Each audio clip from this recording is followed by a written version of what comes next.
Welcome to the concert. I hope you'll find the program an interesting one. There are a couple of unusual things in it, as I'll explain.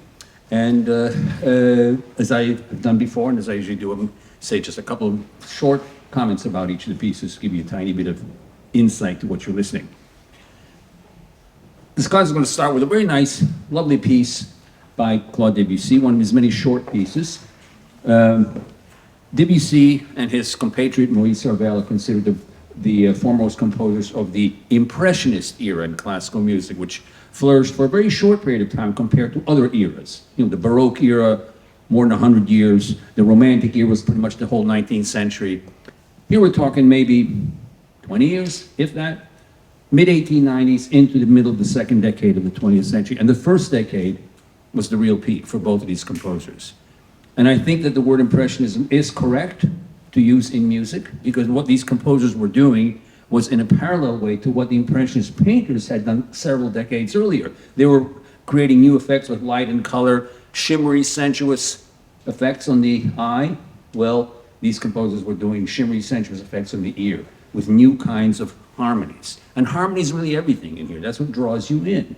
A lot of this music is descriptive, and it has descriptive titles, what we call program music. You know, and these wonderful harmonies just kind of melt in and out of each other. I like to use the word iridescent to describe what the harmonies do, like when you drop oil in water and you get all those lovely colors that shimmer. It's exactly what they do. And so the peak decade for both of these composers is the first decade of the 20th century. Sometimes their works sound a bit similar, but that's only because they use some of the same harmonic techniques. This was my original favorite area from way, way back, even before I went to Juilliard. I really was drawn into this. And because of that, I eventually learned and played in concert everything for piano that Debussy and Ravel wrote. Ravel, you can do, and I did a couple times, play the complete piano works of Ravel in one evening. You can do it, you need like about a 2.5 hour long concert. It can be done, and I did it a couple times. But with Debussy, you need at least four full evenings, because he wrote so much more. Well, in addition to his sets, you know, like his etudes, his preludes, Suite Bergamasque, Image, Children's Corner Suite, Debussy wrote a lot of sort of short miscellaneous pieces. Some are from his early formative period, others are from his mature period. This one, when I start the concert with, is from his mature period. It's from 1910, so there you are, right in the middle of this era. La plus que lente. It literally means slower than slow, but it's not really supposed to be like that in performance. What he was doing here was kind of writing I guess we would call it a parody a little bit, of a form which was popular at the turn of the 20th century, the valse lente, or the slow waltz. And what he wanted to do with this piece was sort of to outdo all the other valse lentes around. And that's sort of the meaning, the real meaning of the title. It has a kind of a lazy, meandering quality to it. And these harmonies that I mentioned, you know, you'll hear they're pretty much in most of these places. It's a quiet piece for the most part, and ends very peacefully. So I'd like to start the concert with this lovely, one of his slower pieces and one of his many short pieces. La plus que lente by Debussy.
Thank you very much. Thank you. Now, something very unusual coming up now in the next work. Actually, unusual from two different reasons. It's a work for piano and orchestra, but unless you see an orchestra, there ain't none here. Being played without orchestra. It's my own transcription of this work as a solo piece. I've already done 6 of these, created six transcriptions. And why did I even start it? Well, a number of years ago, I played in concert the very excellent transcription for solo piano that Gershwin made of his Rhapsody in Blue. I mean, I played it the regular way, you know, with orchestra, with wind ensemble. But he also made this excellent transcription for solo piano. And he combined these essential elements of the piano and the orchestra in it, I think in a very effective way. So I thought, well, maybe it might be possible to do that with some piano concerto. So I thought about it a little bit, and eventually my first go at it was the Grieg concerto. I made a solo piece out of that.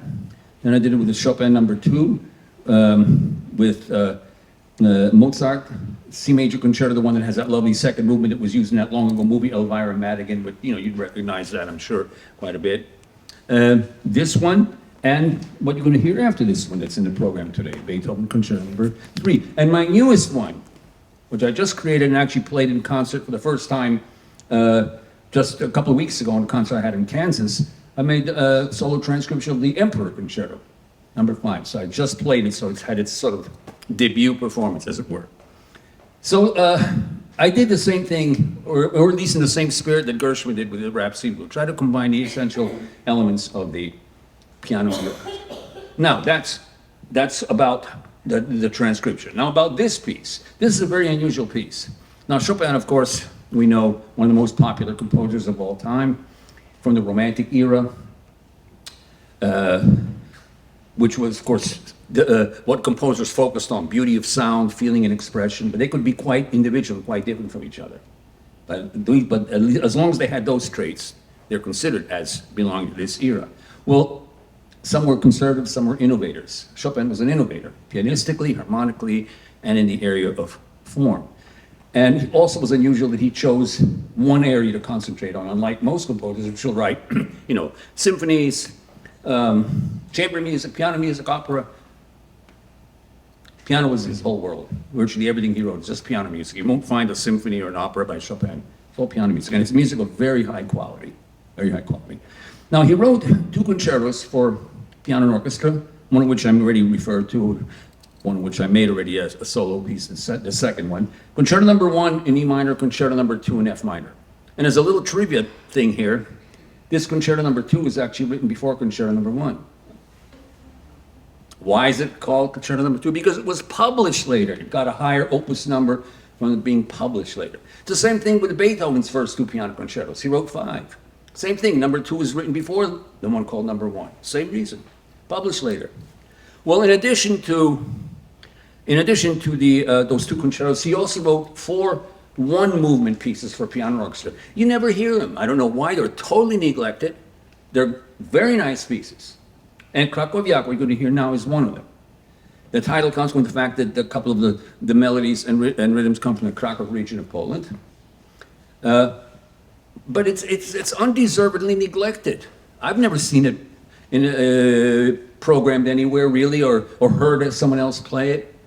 It's so seldom done, I don't know why. Actually, I was supposed to do this on my, not this last one, but the one before, Australian tour, because I go there every 2 years. 2 tours ago, I was supposed to do it with a youth orchestra. And at the last minute, the conductor says, "Oh, we don't have enough people really to give it justice." I thought to myself, what, so I learned it for nothing now? You know, and I thought to myself, well, maybe I'll rethink this and maybe see if I can make a solo piece out of it, which is exactly what I did. So at least people can hear it through this transcription. And I think it's a very worthwhile piece, elegant, as so much of Chopin is. Starts out with a kind of a slow introduction, then there's a little flurry of notes, which is like a transition passage into the main body of the work. Very elegant, themes, lots of pianistic writing all through there. So I'd like to, have people hear that what I think is a work that's as good as anything else that Chopin wrote, and I have no idea why it's never done with orchestra. Well, we're going to hear it in my transcription. Krakowiak in one movement by Chopin.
Thank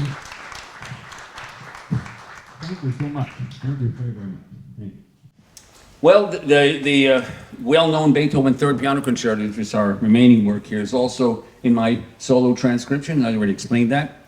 This is the kind of transitional concerto, you could say, among the five. It's dramatic, first and last movements in particular.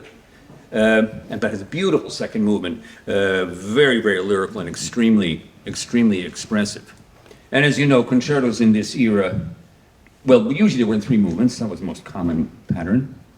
And as you know, usually the orchestra started first. The orchestra would state the themes first, you know, and then the soloists would come in and then they would have their interplay as things went on. So the first thing that you will hear is basically the orchestra introduction. It was written about 1800, premiered in 1803 in a concert that also saw the first performance of his Second Symphony and the Oratorio Christ on the Mount of Olives.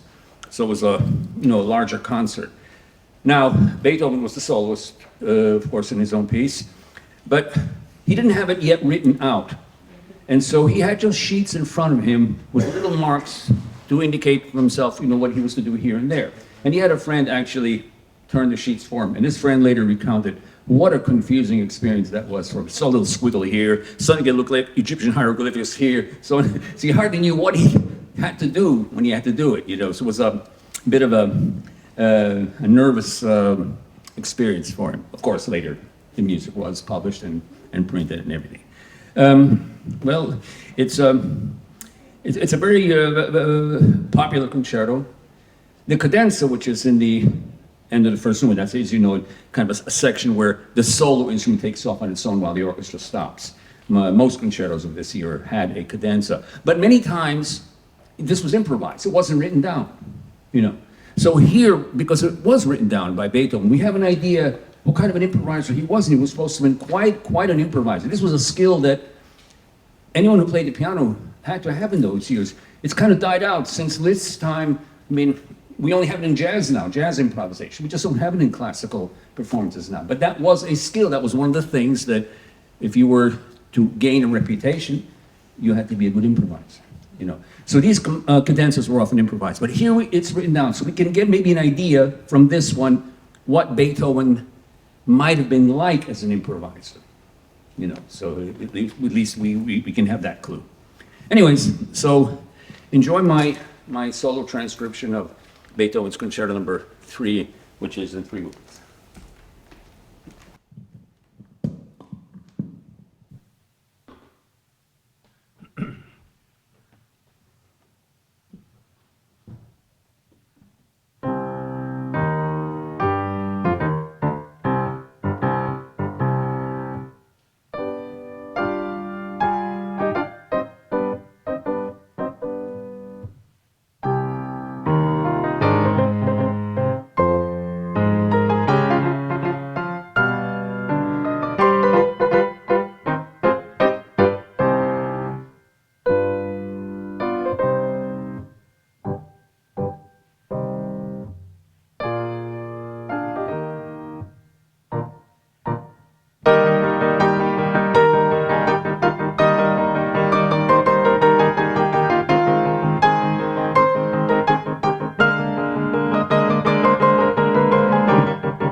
you.